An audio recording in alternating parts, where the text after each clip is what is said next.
नाशिक जिल्हा राष्ट्रवादी काँग्रेसचे अध्यक्ष विष्णुपंत मैसदुने, कळवण नगरपंचायतचे नगराध्यक्ष कौतिक पगारजी, सुरगाण्याचे अध्यक्ष चिंतामण गावित, कळवणचे अध्यक्ष राजेंद्र भामरे, तसंच महिला अध्यक्ष प्रेरणाताई बलकवडे, उदयकुमार आहेर, नानासाहेब महाले, धनंजय पवार, राजू पवार, भूषण पगार,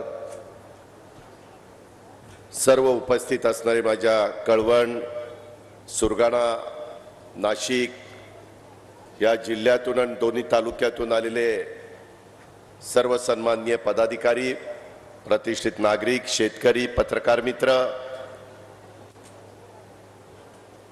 आपले लोकप्रिय आमदार नितीन पवार, सौभाग्यवती जयश्रीताई पवार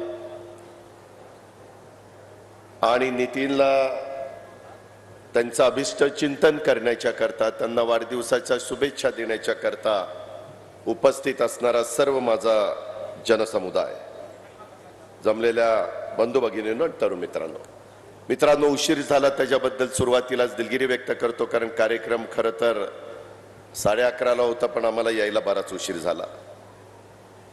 उत्तर महाराष्ट्राचं आराध्य दैवत, महाराष्ट्रातील 3.5 शक्तिपीठांपैकी अर्धशक्तिपीठ असणाऱ्या वणीच्या सप्तशृंगीच्या मातेच्या चरणी आम्ही सुरुवातीला गेलो, तिथं वंदन केलं. एक आपली परंपरा आहे, वर्षानुवर्ष चालत आलेली आहे. आपण कुठंतरी श्रद्धा ठेवून काम करत असतो, निष्ठा ठेवून काम करत असतो, आणि त्या प्रकारे मोठा भक्तगण हा तिथं दर्शनाला येत असतो. तिथं अनेक प्रकारच्या सोयी छगन भुजबळ साहेब ह्या जिल्ह्याचे पालकमंत्री असताना केलं. मला आठवतंय सुरुवातीच्या काळामध्ये लोकांना चालत जावं लागायचं, त्रास व्हायचा. आता रस्ते रुंद झालेले आहेत, वर जाण्याच्या करता सोय झालेली आहे. ज्या काही सुविधा देता येतील त्या सुविधा देण्याचा प्रयत्न केलेला आहे. आणि आज देखील मी तिथं जात असताना माझ्यावर सगळे मान्यवर होते.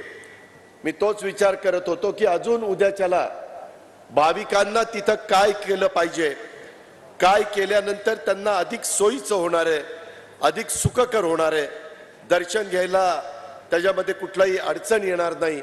मला आत्ताच नितीन सांगत होता की दादा तिथं एक चांगल्या प्रकारचा आम्ही प्लॅन तयार केलेला आहे आणि तो प्लॅनला देखील तुम्ही मंजुरी दिली पाहिजे. मुख्यमंत्र्यांच्या अध्यक्षतेखाली तो मीटिंग असते. श्री क्षेत्र सप्तशृंगी देवी सप्तशृंगीगड तालुका कळवण जिल्हा नाशिक येथे तीर्थक्षेत्र विकास आराखडा ह्याला मंजुरी द्यायची आहे.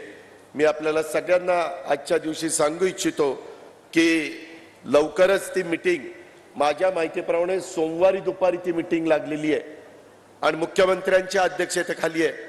मी राज्यामध्ये त्यांच्याबरोबर उपमुख्यमंत्री म्हणून काम करतो. मी आपल्याला नितीनच्या वाढदिवसाच्या निमित्तानं शब्द देतो की उद्याच्या सोमवारी 81,86,86,00,000चा तीर्थक्षेत्र विकास आराखडा मंजूर झालेला तुम्हाला सगळ्यांना वाचायला मिळेल. शेवटी कामं करायची असतात. मगाशी भुजबळ साहेबांनी उल्लेख केला, अनेक वर्ष मी देखील काम करणारा कार्यकर्ता, तुम्हालाही माहिती आहे.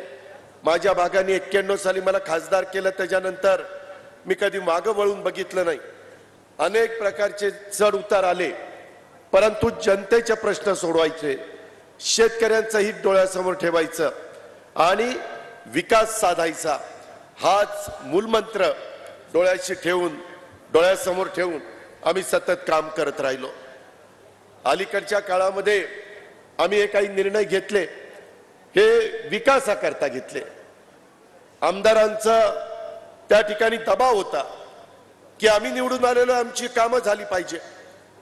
तुम्हाला सगळ्यांना माहिती आहे, मध्ये काही स्थगित्या आलेल्या होत्या, परंतु आता सगळ्या स्थगित्या आम्ही उठवलेल्या आहेत. आम्ही त्याच्यात दुजेपणा करत नाहीये. शेवटी प्रत्येक आमदार 3 ते 5 लाख लोकांचं प्रतिनिधित्व करत असतो. तिथं माझ्या आया बहिणी असतात. आज तर माझ्या आया बहिणींना मला धन्यवाद द्यायचे आहे. एवढ्या मोठ्या संख्येने तुम्ही सगळ्या महिला इथं उपस्थित राहिलात, त्याबद्दल खूप खूप धन्यवाद. शेवटी महिलांना देखील पुरुषांच्या बरोबरीनं मान सन्मान प्रतिष्ठा मिळाली पाहिजे. त्यांना निर्णय प्रक्रियेमध्ये घेतलं पाहिजे. आज इथं मोठ्या प्रमाणावर माझ्या अंगणवाडी सेविका आहेत, आशा वर्कर आहेत, त्याच्यामध्ये मदतनीस आहेत, त्यांच्याही काही मला चिठ्ठ्या आलेल्या आहेत की अजित पवार तुम्ही आता सरकारमध्ये आहात, अर्थमंत्री म्हणून कामाची जबाबदारी पार पाडताय, आमच्याकडेही बघा, आम्हाला किती दिवस मानधनावर ठेवणार आहे, काहीतरी दुसराही विचार त्या ठिकाणी करा. अशा प्रकारची माझी त्या बहिणींची माझ्याकडनं अपेक्षा आहे.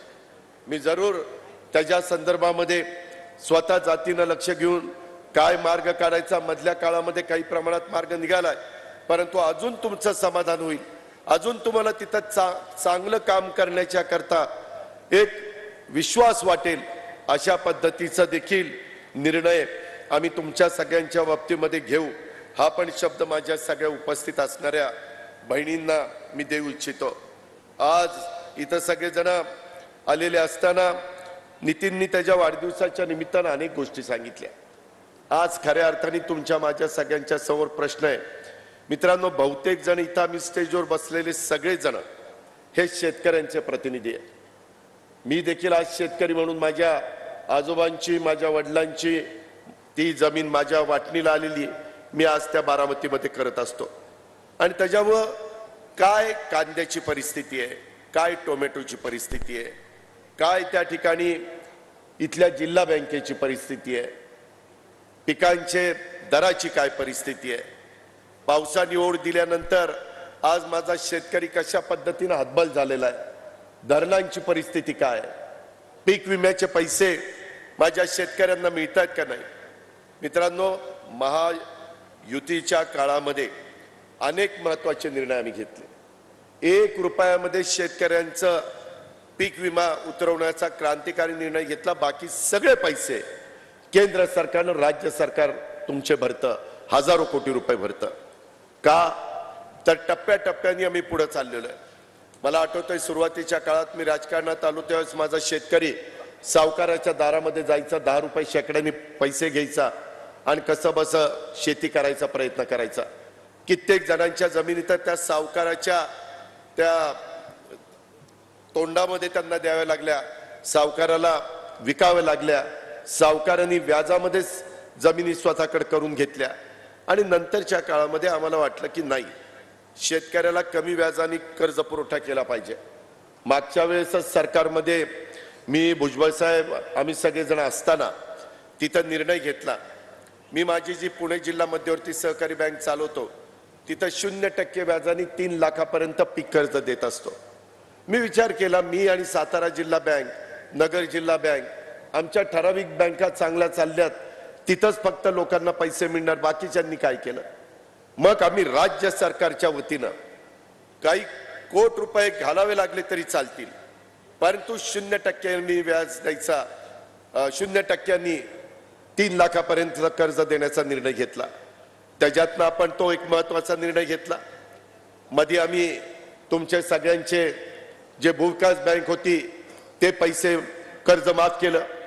तुमच्या 7/12वरचा, ज्या शेतकऱ्यांच्या 7/12वर भूविकास बँक होती ती त्या ठिकाणी काढून टाकली. अडचणी खूप आहेत. शेवटी राज्य कारभार करत असताना या टप्प्याटप्प्याने अडचणी सोडवायच्या असतात. आम्ही कधी शांत बसलो नाही. रोज सकाळपासून काय आपल्याला सोडवणूक करता येईल, कशा पद्धतीने पुढे जाता येईल, तशा प्रकारचं काम आम्ही करत असतो. आणि हे काम करत असताना ज्याचा उल्लेख नरहरी झिरवाळ साहेबांनी केला, आपली नाशिक जिल्हा बँक संपूर्ण महाराष्ट्रामध्ये शेतकऱ्यांना पीक कर्ज देणारी नंबर 1 ची बँक, ती बँक अडचणीमध्ये आली. आता ती का आली, कुणामुळे आली, कशी आली, त्याच्या खोलात मी जात नाही. त्याचं सगळं गुराळ तुम्हाला सगळ्यांना माहिती आहे. परंतु इथून पुढे ती बाहेर निघाली पाहिजे म्हणून माझ्याच चेंबरला भुजबळ साहेबांना, दिलीप वळसे पाटलांना, नरहरी झिरवाळला, दादा भुसेंना, अनेक आमदारांना तिथं बोलवलं आणि त्यांना सांगितलं अधिकाऱ्यांना की आपल्यालाही बाहेर काढायची.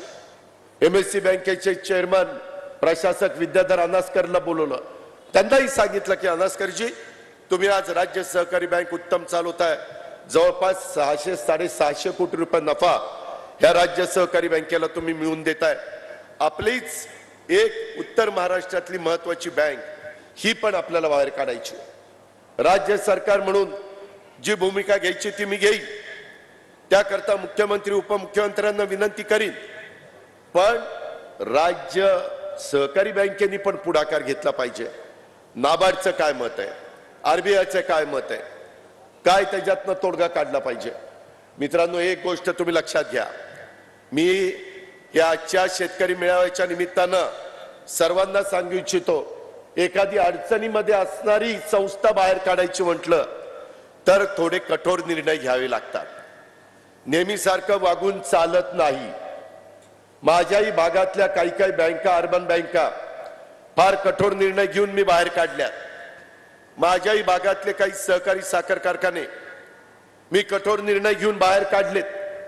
तशा पद्धतीनं काहींना ते पचनी पडणार नाही, परंतु मी आजच सगळ्या नेतेगणांच्या साक्षीनं सांगतो की ती बँक बाहेर काढण्याच्या करता महायुतीचं सरकार कटिबद्ध आहे आणि त्याच्यामध्ये अर्थमंत्री म्हणून मी स्वतः लक्ष घातलेलं आहे. परंतु आपण पण त्याच्यामध्ये सहकार्य करा. आम्ही तुम्हाला ज्यावेळेस विनंती करतो त्यावेळेस तुमच्याकडनंही प्रतिसाद आला पाहिजे आणि त्या प्रकारे आपण त्याच्यातनं मार्ग काढू. कारण सहकार खातं पण आता राष्ट्रवादी काँग्रेस पक्षाच्या दिलीप वळसे पाटील साहेबांच्याकडेच आहे. ते पण शरद सहकारी बँक उत्तम चालवतात, त्यांचा कारखाना भीमाशंकर उत्तम चालवतात. अशा पद्धतीने एक चांगली संस्था चालवणाऱ्या व्यक्तीच्या हातामध्ये आज आपण सहकार्याची सूत्र त्या ठिकाणी दिलेली आहेत आणि त्याच्यामुळं त्याच्यातून निश्चितपणे मार्ग काढला जाईल. आपण काही काळजी करू नका. परंतु कधी कधी दादा इथं वसुली जोरात सुरू झाली, दादा असं झालंय, दादा तसं झालंय. आत्ताही निवेदन आली, काही निवेदन दिली की दादा ज्यांनी काही गोष्टी केल्यात त्यांना पण काही समज तुम्ही दिली पाहिजे. ठीक आहे, ज्या त्या गोष्टी ज्या त्या ठिकाणी करण्याच्या बाबतीमध्ये आम्ही योग्य ती कार्यवाही करू. आपण काही काळजी त्याच्या संदर्भामध्ये करू नका, एवढीच विनंती आणि सूचना मी या बँकेच्या संदर्भामध्ये करतो. मित्रांनो, आज टोमॅटोचे भाव पूर्णपणे पडले.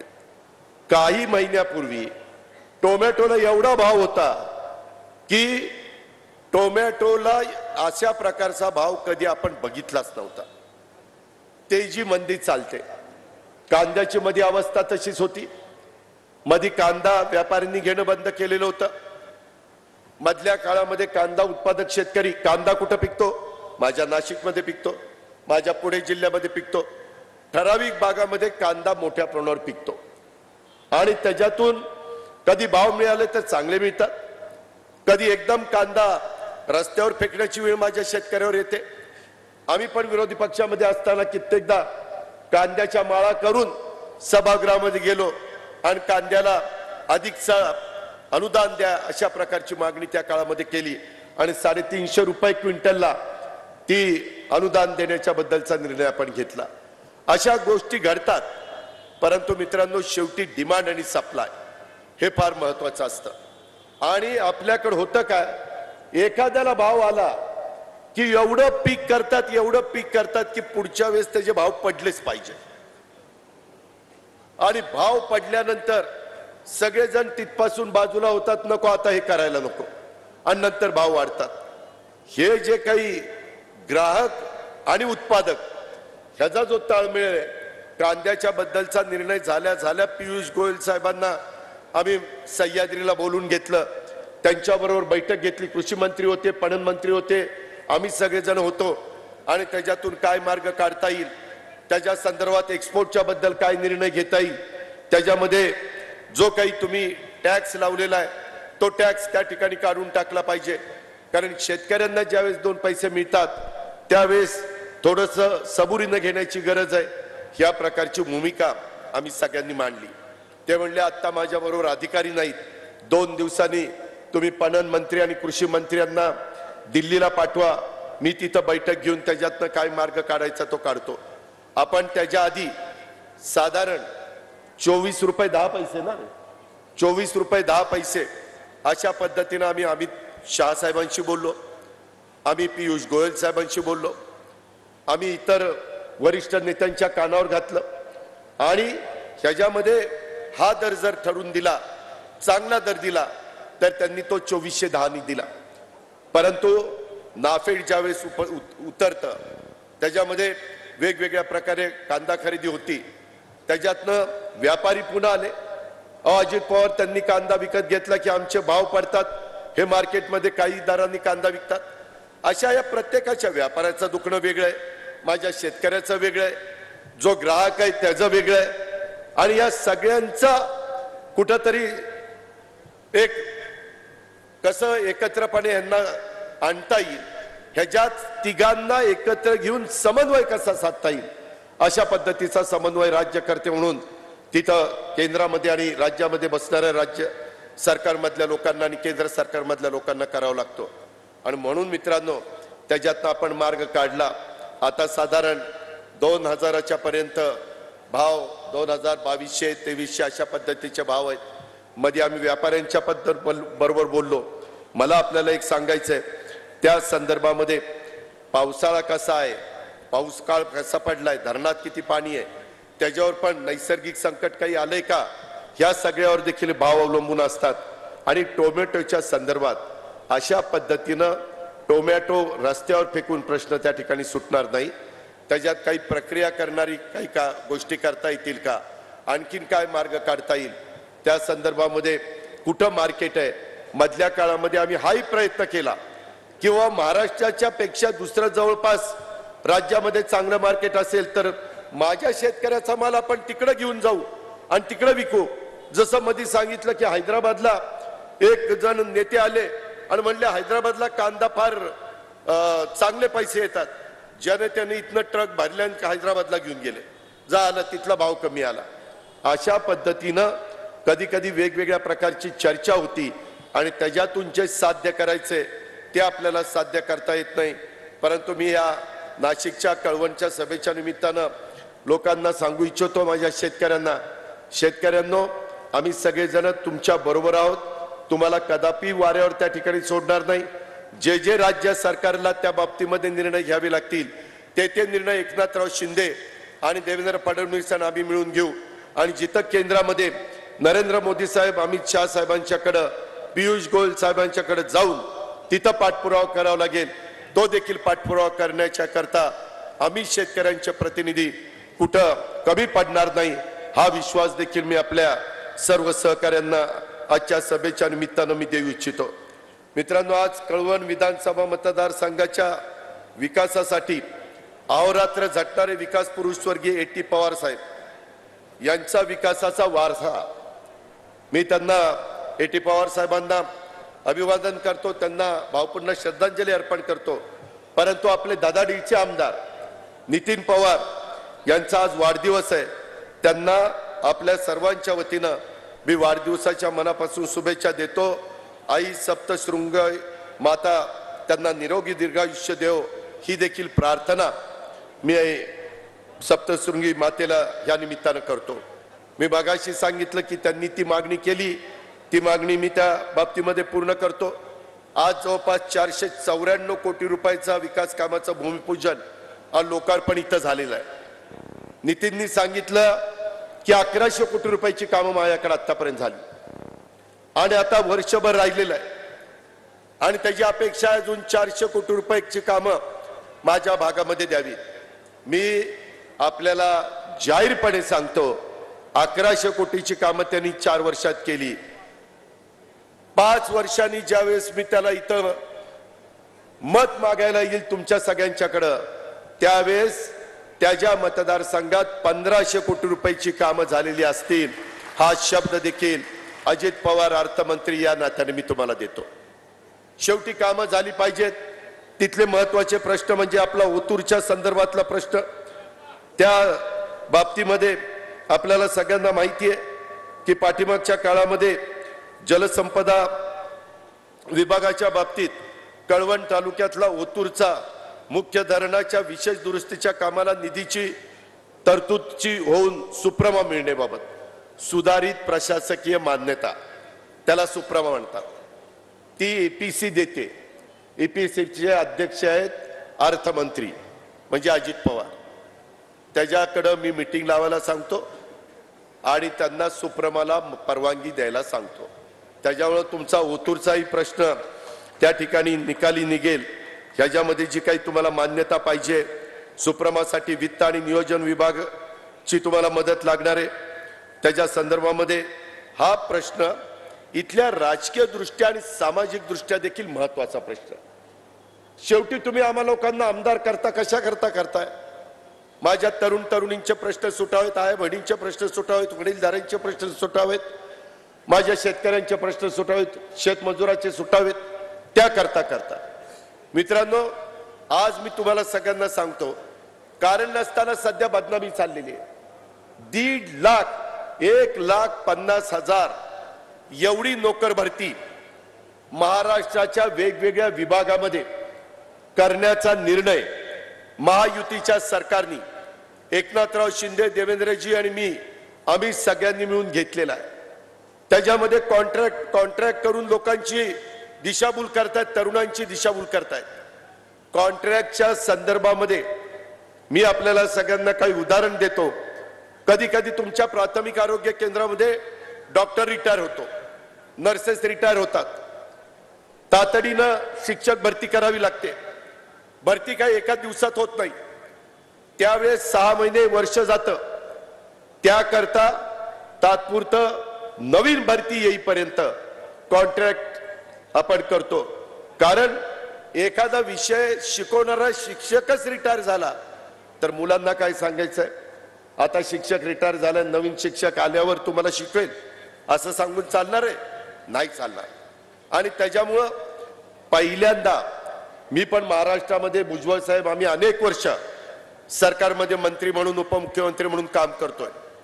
कधी 1.5 लाखाची भरती अशी झालेली नव्हती। ती आता तलाठी असतील, आमचे पोलीस असतील, आमचे शिक्षक असतील, आमचे आरोग्य विभाग असेल, आमचा कृषी विभाग असेल, आमचा जलसंपदा विभाग असेल, जलसंधारण विभाग असेल, अशा अनेक विभागामध्ये मिळून आपण आज 1.5 लाखाची भरती त्या ठिकाणी करतोय। मला आठवतंय मधल्या काळामध्ये इथं नरहरी झिरवाळ, आमचे नितीन पवार, हिरामण खोसकर या सगळ्या माझ्या आदिवासी भागाचं प्रतिनिधित्व करत असणाऱ्या सहकारी मित्रांनी मला सांगितलेलं होतं की अजित पवार तुम्ही आमचा हा प्रश्न निकाली काढा। आणि मी आपल्याला सगळ्यांना सांगू इच्छितो की त्या काळामध्ये जवळपास राज्यातल्या आदिवासी शासकीय आश्रमशाळेतले 1,585 रोजंदारी आणि तासिका कर्मचाऱ्यांना नियमित करण्याचा निर्णय राज्य सरकारने घेतला। 1,500 लोक नरहरी झिरवाळ साहेब सतत माझ्या मागे लागले होते, माझे आमदार माझ्या मागे लागले होते। मित्रांनो हा निर्णय कर्मचाऱ्यांना नियमित करण्याचा घेतला, हा महायुतीच्या सरकारने घेतला। आदिवासी समाजाच्या करता महत्वाची ठक्कर बाप्पा आदिवासी वस्ती सुधारणा योजना प्रभावी अंमलबजावणीसाठी आम्ही मंत्रिमंडळ उपसमितीची स्थापना केली।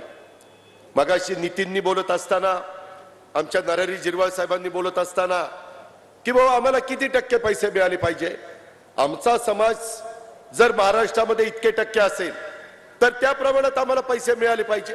बरोबर आहे, आताच्या काळामध्ये थोडे पैसे त्या ठिकाणी कमी दिले गेले। माझ्या उपस्थितीमध्ये बैठक झाली, त्याच्यामध्ये साधारण माझ्या लक्षात आलं 2.5 ते 3.5 हजार कोटी रुपये यांना जे अधिकचे द्यायला पाहिजे होते ते दिले गेलेले नाहीयेत। अजूनही नागपूरचं हिवाळी अधिवेशन आहे। मी ताबडतोब अधिकाऱ्यांना सांगितलं की मुख्यमंत्री आणि उपमुख्यमंत्र्यांशी बोलून आपण मार्ग काढू, नियमाने मार्ग काढायचा आहे। चूक ही सरकारकडून झालेली आहे आणि त्याच्यातून हे 2.5 ते 3 हजार कोटी रुपये आपण 31 मार्चच्या आत महाराष्ट्रातल्या आदिवासी विभागाच्या करता देतोय। त्याचा फायदा राज्यातल्या आदिवासी सगळ्या विभागाला झाल्याशिवाय राहणार नाही। हा कसा होणार आहे? 3,000 पेक्षा जास्त आदिवासी लोकसंख्या असतील तर पूर्वी ठक्कर बाप्पामध्ये 31,35,000 जास्तीत जास्त दिले जायचे आणि कमीत कमी 10 लाख 5 लाख दिले जायचे। आता आपण जिथं 31,35,000 दिले जायचे तसे 3,000 पेक्षा जास्त आदिवासी लोकसंख्या क्षेत्राकरता 1 कोटी रुपये द्यायचा निर्णय घेतला। 1 करोड रुपये।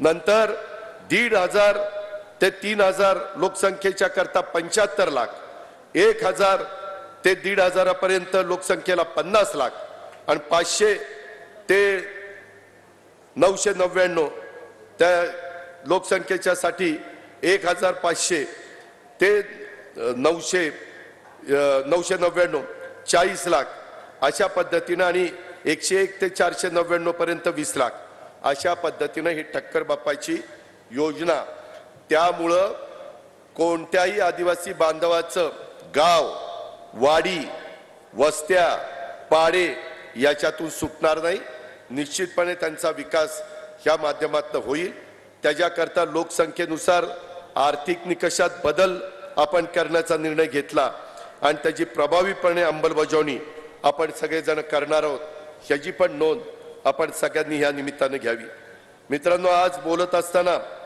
आमच्या नितीन पवारांनी इथल्या एका साखर कारखान्याचा उल्लेख केला त्याच्या संदर्भामध्ये त्यांनी सांगितलं की ओ दादा इथला वसंतदादा सहकारी साखर कारखाना मला एक कळत नाही किंवा कादवा कारखाना चांगला चालतो मध्ये एक असाच बंद पडलेला कारखाना दिलीप बनकरांनी घेतलाय ते आता चांगला चालवत आहे आपल्या संस्था का बंद पडताय आपण काय कमी कशामुळे पडतोय असं नाही करून चालणार आज मित्रांनो कळवण देवळा सटाणा मालेगाव 4 तालुक्याचं कार्यक्षेत्र वसंतदादा सहकारी साखर कारखान्याचं आहे आणि ते अभिजित पाटील म्हणून कुणी घेतला होता त्यानं आता तो कारखाना सोडला मी मधी या 3-4 आमदारांची चर्चा केली की कुणी चांगला एखादा मजबूत असा माणूस आहे का की जो कारखाना चालवायला घेईल मागच्या काळामध्ये तुमचा कारखाना चांगला चालत होता भाव चांगला मिळत होता परंतु काय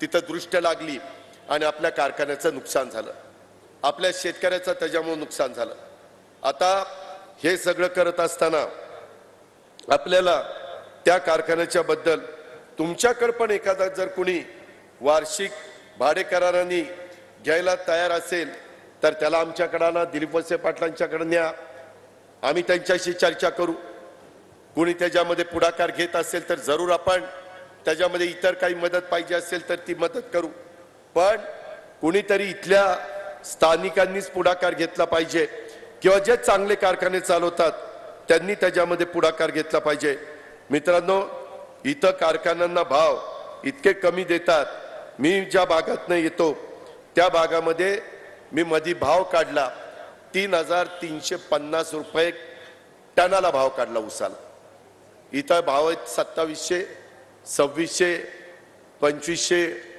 कस काय मेळ खायचा जर बाहेरच्या भागातली लोक एवढा भाव देऊ शकतात तर आपण का देऊ शकत नाही ह्याचं कुठंतरी आत्मचिंतन आत्मपरीक्षण केलं पाहिजे ना नुसतं दुसऱ्याकडे बोट दाखवून नाही चालणार आपल्याला काय सुधारणा केली पाहिजे ते पण आपण पाहिलं पाहिजे त्याच्यात जी मदत पाहिजे ती मदत आपण करू ना नैसर्गिक संकट आलं मार्ग काढू त्याच्यात